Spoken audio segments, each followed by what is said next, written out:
ಕೀರ್ತನೆಗಳು 121ನೇ ಕೀರ್ತನೆ 8ನೇ ಚರಣ. ನೀನು ಹೋಗುವಾಗಲೂ ಬರುವಾಗಲೂ ಇಂದಿನಿಂದ ಸದಾಕಾಲವು ಯೆಹೋವನು ನಿನ್ನನ್ನು ಕಾಪಾಡುವನು. ನಾವು ಹೋಗುವಾಗೂ ಬರುವಾಗ ದೇವರು ನಮ್ಮನ್ನು ಕಾಪಾಡ್ತಾನಂತ. ನೋಡ್ರಿ, ನಾವೆಲ್ಲಿಗೆ ಪ್ರಯಾಣ ಮಾಡ್ಲಿ, ನಾವೆಲ್ಲಿಗೆ ಹೋಗ್ಲಿ, ದೇವರಿಗೆ ಪ್ರಾರ್ಥನೆ ಮಾಡಿಕೊಂಡು ನಾವು ಹೋಗುವಂಥವ್ರಾಗಿರ್ಬೇಕು. ಇಸ್ರಾಯೇಲ್ ಪ್ರಜೆಗಳು ಕೂಡ ಏನ್ ಮಾಡ್ತಾರ ಅಂದ್ರೆ, ಈ ಯೂದರು ಬೇರೆ ಬೇರೆ ಬೇರೆ ಪ್ರಾಂತಗಳಲ್ಲಿ ಇರ್ತಾರ.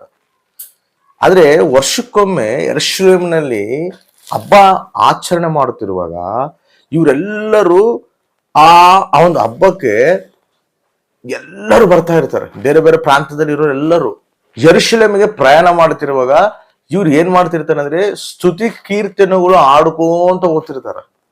ಇದನ್ನ ಯಾತ್ರೆ ಕೀರ್ತನೆ ಅಂತ ಹೇಳ್ತಾರ.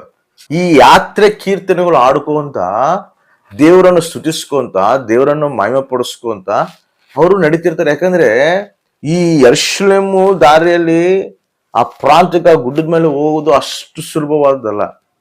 ಅದಕ್ಕೆ ಯೇಸು ಸ್ವಾಮಿ ಕೂಡ ಒಂದು ಮಾತು ಹೇಳ್ತಾನ, ಈ ಯೆರಿಕೋಲಿದ್ದ ಯೆರೂಸಲೇಮಿಗೆ ಹೋಗ್ತಿರೋ ದಾರಿನಲ್ಲಿ ಕಳ್ಳರು ಬಂದು ಒಬ್ಬನ ಹೊಡೆದು ಬಿಸಾಕ್ತಾರ, ಅವನ ತಲ್ಲಿರೋ ಎಲ್ಲ ಕಸ್ಕೊಂತಾರ, ಸಮರ್ಯನ ಒಳ್ಳೆ ಸಮರ ಕಥೆ ಹೇಳತ್ತಾನ. ಅಂದ್ರೆ ಆ ದಾರಿನಲ್ಲಿ ಭಯಂಕರವಾದ ಅಪಾಯ ಇರ್ತದೆ. ಅಂದ್ರೆ ನಾವೆಲ್ಲೇ ಪ್ರಯಾಣ ಮಾಡಲಿ, ನಾವು ಏನ್ ಮಾಡ್ಬೇಕು, ದೇವರನ್ನು ಸ್ತುತಿಸಿ ಪ್ರಾರ್ಥಿಸಿ ನಾವು ನಡೆದಾಗ ದೇವರು ಏನಂತ ಹೇಳ್ತಾನಂದ್ರೆ, ನೀವು ಹೋಗುವಾಗ ನಾನು ನಿಮ್ಮ ಜೊತೆ ಇದ್ದು ನಿಮ್ಮನ್ನು ಕಾಪಾಡ್ತೀನಿ ಅಂತ ಹೇಳಿ ದೇವರು ವಾಗ್ದಾನ ಮಾಡ್ತಾರೆ. ಆಮೇನ್, ಹಾಲೆಲೂಯ. ನೋಡ್ರಿ, ಎಷ್ಟು ಒಳ್ಳೆ ವಾಗ್ದಾನ ದೇವ್ರು ನಮಗೆ ಮಾಡ್ತದನ. ನಾವೆಲ್ಲಿಗೆ ಟ್ರಾವೆಲ್ ಮಾಡಿ, ನಾವೆಲ್ಲಿಗೋ ಬೇರೆ ಬೇರೆ ಪ್ರಾಂತಗಳು ಹೋಗ್ಬೇಕು ಅನ್ಕೊಂತಿರ್ತೀವಿ, ಬಿಸ್ನೆಸ್ ಪರ್ಪಸ್ ನಾವು ಹೋಗ್ಬೇಕು ಅನ್ಕೊಂತಿರ್ತೀವಿ, ಇಲ್ಲ ಅಂದ್ರೆ ಯಾವ್ದಾದ್ರು ಫಂಕ್ಷನ್ಸ್ಗಾಗ್ಲಿ, ಮದುವೆಗಾಗ್ಲಿ, ಇಲ್ಲ ಮೀಟಿಂಗ್ಸ್ಗಾಗ್ಲಿ, ನಾವೆಲ್ಲಿಗೆ ಪ್ರಯಾಣ ಮಾಡ್ತಿರುವಾಗ ನಾವು ಫಸ್ಟ್ ಏನು ಮಾಡ್ಬೇಕು, ದೇವರ ವಾಗ್ದಾನ ಹಿಡ್ಕೊಂಡು ವಾಗ್ದಾನ ಪ್ರಕಾರ ನಾವು ಪ್ರಾರ್ಥನೆ ಮಾಡಿ ನಡೆಯುವಂಥವ್ರಾಗಿರ್ಬೇಕು. ದೇವರು ನಮಗೆ ಅನೇಕ ವಾಗ್ದಾನ ಕೊಟ್ಟಾನ. ಧರ್ಮೋಪದೇಶ ಕಾಂಡ 31ನೇ ಅಧ್ಯಾಯ 8ನೇ ವಚನದಲ್ಲಿ ಒಂದು ವಾಗ್ದಾನ ಮಾಡ್ತಾನ ದೇವರು. ಯೆಹೋವನು ತಾನೇ ನಿನ್ನ ಮುಂದಗಡೆ ಹೋಗುವನು, ಆತನೇ ನಿನ್ನ ಸಂಗಡ ಇರುವನು, ನಿನ್ನನ್ನು ಅಪಜಯಕ್ಕೆ ಗುರಿ ಮಾಡುವುದೇ ಇಲ್ಲ, ಕೈ ಬಿಡುವುದೇ ಇಲ್ಲ, ಅಂಜಬೇಡ, ಧೈರ್ಯದಿಂದ ಇರು ಎಂದು ಹೇಳಿದನು. ಆಮೇನ್. ಆತನೇ ನಮ್ ಜೊತೆ ಇರ್ತಾನಂತ, ಅಪಜಯಕ್ಕೆ ಗುರಿ ಮಾಡೋದಿಲ್ಲ ಅಂತ, ನಾವು ಅಂಜಬಾರ್ದಂತ, ಧೈರ್ಯವಾಗಿರ್ಬೇಕಂತ ಆತ ನಮ್ಮನ್ನು ನಡೆಸ್ತಾನಂತ. ಆಮೇನ್, ಹಾಲೆಲೂಯ. ನೋಡ್ರಿ, ಎಷ್ಟು ಅದ್ಭುತವಾದ ಮಾತು. ನಾನೇ ನಿಮ್ ಮುಂದೆ ನಡಿತೀನಿ ಅಂತ ಹೇಳ್ತಾನ.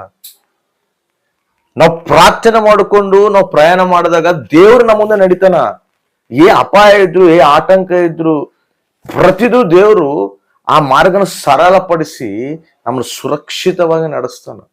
ಪ್ರಯಾಣ ಮಾಡುವಾಗ ಸರೆ ಬಿಡು, ಅವಸರದಲ್ಲಿ ಹೋಗೋಣ ಬಾ ಅಂತೇಳಿ ಹೋಗೋದಲ್ಲ, ಕುತ್ಕೊಂಡು ಪ್ರಾರ್ಥನೆ ಮಾಡಬೇಕು. ಪ್ರಾರ್ಥನೆ ಮಾಡಿ ದೇವ್ರನ್ನ ಹಿಡ್ಕೊಂಡು ನಾವು ಪ್ರಾರಂಭಿಸಬೇಕು. ಆ ಮಾರ್ಗ ಎಲ್ಲ ದೇವ್ರು ಸರಳಪಡಿಸ್ತಾನೆ. ಅಬ್ರಾಮನ್ ಕೂಡ ದೇವ್ರು ಕರಿತಾನ.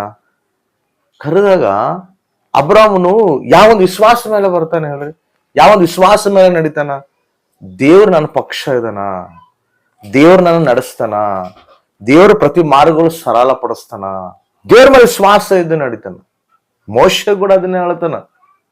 ಮೋಶೆ ಅರಣ್ಯದಲ್ಲಿ ಇದ್ದಾಗ, ಅವ್ರ ಮಾಮರು ಮನೆಯಲ್ಲಿ ಇದ್ದಾಗ, ನೀನು ಐಗುಪ್ತ ದೇಶಕ್ಕೆ ಹೋಗಪ್ಪ, ಫರೋ ಹತ್ರ ಹೋಗು, ಇಸ್ರಾಯೇಲ್ ಪ್ರಜೆಗಳನ್ನ ನೀನ್ ಅದ್ರಾಗಿದ್ದ ನೀನ್ ಬಿಡಿಸ್ಕೊಂಡ್ ಬರಬೇಕು ಅಂತ ಹೇಳಿದಾಗ ಅಲ್ಲಿದ್ದೇನೆ ಓಡಿ ಬಂದಿರ್ತಾನ ಮೋಶೆ. ಇವಾಗ ಮತ್ತೆ ದೇವ್ರು ಅಲ್ಲಿಗೆ ಹೋಗಂತ ಹೇಳ್ತಾನೆ. ಯಾವೊಂದು ವಿಶ್ವಾಸ ಮೇಲೆ ಹೋಗ್ತಾನ ಅಲ್ಲಿಗೆ? ದೇವ್ರು ಹೇಳಿದನಲ್ಲ, ದೇವ್ರು ನನ್ ಮುಂದೆ ಬರ್ತಾನ. ಅಲ್ಲೇನ್ ಮಾಡ್ತಾನ? ದೇವ್ರು ಮೋಶೆ ಮುಂದೆ ಇದ್ದು ಅದ್ಭುತ ಕಾರ್ಯಗಳು, ಆಶ್ಚರ್ಯ ಕಾರ್ಯಗಳಲ್ಲಿ ಐಗುಪ್ತು ದೇಶದಲ್ಲಿ ಮಾಡ್ತಾನ. ಮಾಡಿ ಅಲ್ಲಿ ಇಸ್ರಾಯೇಲ್ ಪ್ರಜೆಗಳಲ್ಲಿದ್ದ ಹೊರಗ್ ತರ್ತಾನ. ಹೊರಗ್ ತಂದ್ಮೇಲೆ ಕೂಡ ಇನ್ನ ಹೊರಗ್ ಬರೋಕಿಲ್ಲ, ಕೆಂಪು ಸಮುದ್ರ ಅಡ್ಡ ಬಂದಾಗ ಇವರೆಲ್ಲ ತಿರುಗುಬಾಟು ಮಾಡ್ತಾರ. ಅವಾಗ ಮತ್ತೆ ದೇವ್ರು ಮೋಶೆಗೆ ವಾಗ್ದಾನ ಮಾಡ್ತಾನ, ಮೋಶೆ ನೀನು ಮೌನವಾಗಿ ನಿಂತು ನಾನು ಮಾಡೋ ಕಾರ್ಯಗಳನ್ನು ನೋಡು.